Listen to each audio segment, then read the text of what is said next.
7 de la mañana, 21 minutos. El economista José Hidalgo, director general de Cordes, nos acompaña esta mañana aquí en Telediario. Buenos días, economista. Gracias por participar en este espacio de entrevista. Buenos días, muchísimas gracias a usted. Muchas gracias, economista. Bueno, el presidente de la República aseguró que entre las prioridades que se tendrán muy en cuenta durante este último año de gestión, este cuarto año de gestión de gobierno, estará el cuidado, la protección, el atesoramiento de la dolarización. ¿Qué se debe hacer desde las autoridades del gobierno para poder blindar aún más la dolarización? Bueno, hay que tomar en cuenta que la dolarización está sufriendo golpes, diría, por distintos lados en la actualidad.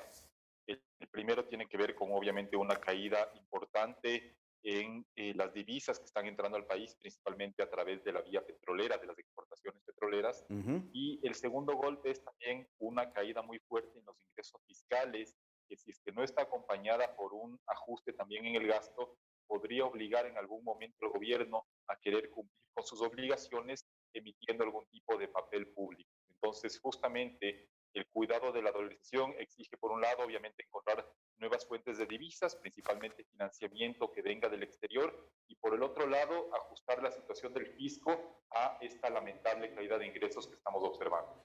¿Por dónde tendrían que venir estos ajustes, esta revisión de medidas en cuanto al tema fiscal, economista? Hemos visto que en los últimos días el gobierno nacional ha anunciado una serie de medidas que lo que buscan es generar un acortamiento del gasto fiscal. 4.000 millones de dólares se ha hablado con ciertas medidas en la reducción, por ejemplo, de la jornada de trabajo, la eliminación de ciertas empresas públicas, la eliminación o la fijación de techos o de una banda para el establecimiento de los precios de los combustibles, etcétera. Pero ¿qué más hace falta para poder ajustar la economía frente a esta situación?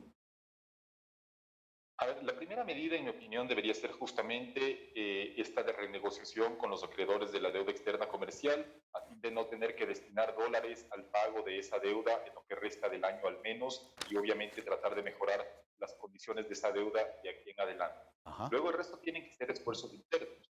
Entonces, una parte justamente es un esfuerzo de casi 1.000 millones de dólares que el gobierno está pidiendo a los funcionarios públicos a través, por una parte de despidos, yo diría una parte menor porque, que viene explicada por despidos o la fusión y eliminación de algunas instituciones públicas, pero la mayor parte por una reducción temporal de la jornada de trabajo que venga acompañada obviamente de una reducción equivalente en los salarios.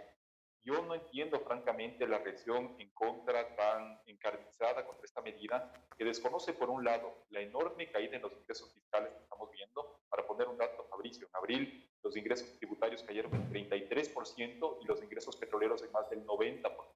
Entonces, en ese contexto, al que se suma un ajuste muy fuerte que se está haciendo en el sector privado, me parece inaudito que los trabajadores del sector público no estén dispuestos Ujú. a colaborar también con esta situación que está viviendo todo el país. Y obviamente otros ajustes vienen por el lado de menores transferencias, por ejemplo, a los GATS y a las universidades, transferencias que dependen claramente del nivel de ingresos. Si los ingresos caen, esas transferencias también tienen que bajar, un menor gasto de inversión y obviamente seguir optimizando el gasto público a fin de cortar lo que se denomina muchas veces la grasa del sector público, es decir, puestos de trabajo o instituciones que no están aportando a la sociedad en su conjunto. Economista, ¿es oportuno revisar estas transferencias para los gobiernos autónomos descentralizados, como usted lo ha mencionado, y también a las universidades frente a la situación que se está viviendo? De hecho, las autoridades económicas han pedido que el sector universitario revise un poco el manejo de sus finanzas, de sus costos, de sus gastos frente a la situación que se está viviendo en el país. Yo no diría que únicamente es oportuno, porque es totalmente oportuno, sino que además tiene dos lógicas. Una lógica financiera, si no hay ingresos no se puede gastar, y una lógica legal. En el Ajá. caso de las transferencias de las universidades, las asignaciones dependen de la recaudación de IVA y de la recaudación de impuesto a la renta. Y ambas recaudaciones se están desplomando como está ocurriendo en el país. Es imposible pensar que el gobierno pueda seguir transfiriendo el mismo monto a las universidades. Algo parecido pasa con los GATS. Las asignaciones que se hacen desde el presupuesto del Estado a los gobiernos autónomos también dependen del nivel de ingresos tributarios y petroleros. Si ambos se desploman, eso se tiene que actualizar a la nueva realidad y los GATS no pueden pretender seguir recibiendo el mismo monto que se había contemplado en el presupuesto inicial del Estado. ¿Cuánto se podría obtener, por ejemplo, con la revisión de estas transferencias que se hace puntualmente a GATS y universidades en beneficio del fisco?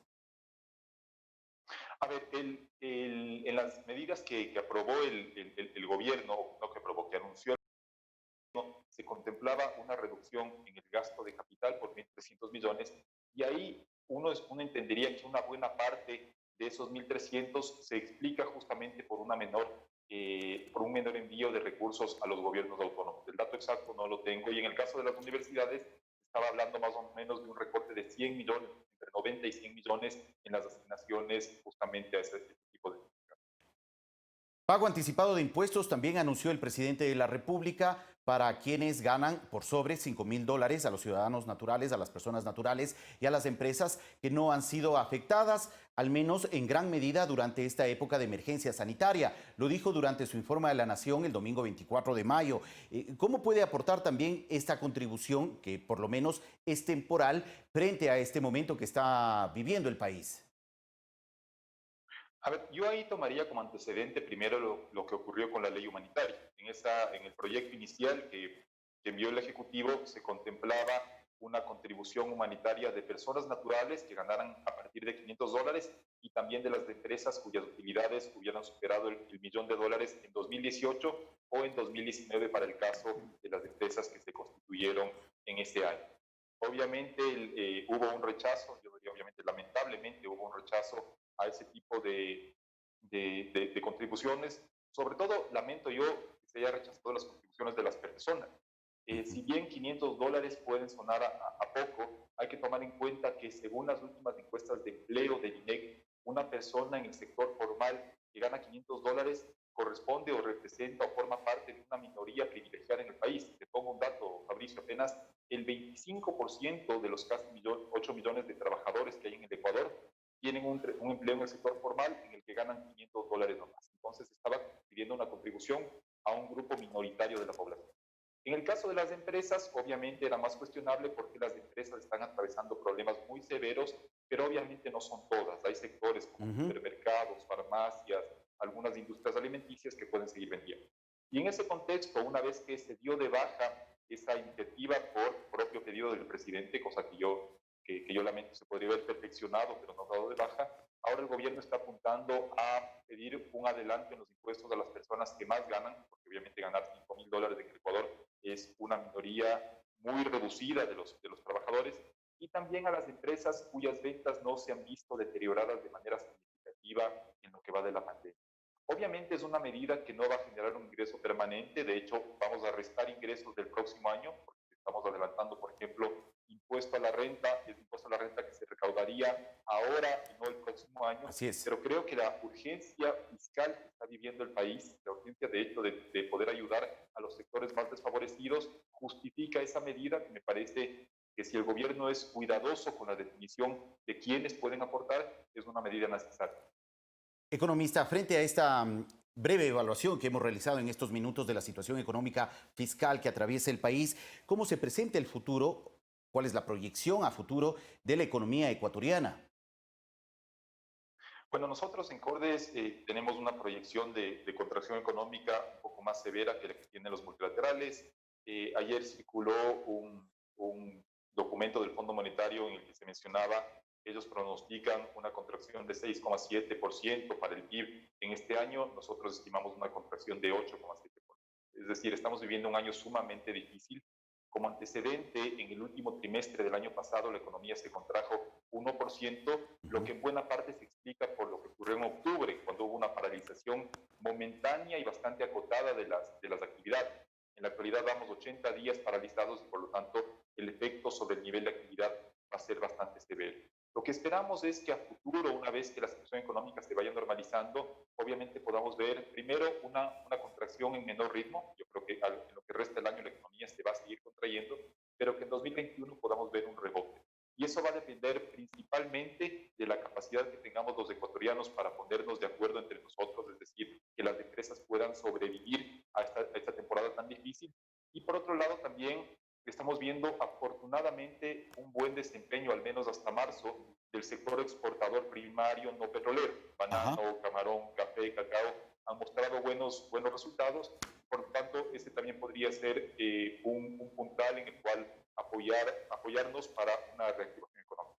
De acuerdo, muchas gracias, economista, por la información compartida. Muchísimas gracias a usted, Fabricio. Muy gentil. Agradecemos al economista José Hidalgo Payares, director general de la Corporación de Estudios para el Desarrollo Cordes, por ofrecernos su punto de vista y su panorama de Cordes también frente a la situación económica fiscal que vive el país. 7 de la mañana, 32 minutos. Vamos a una pausa, regresamos en breve con más.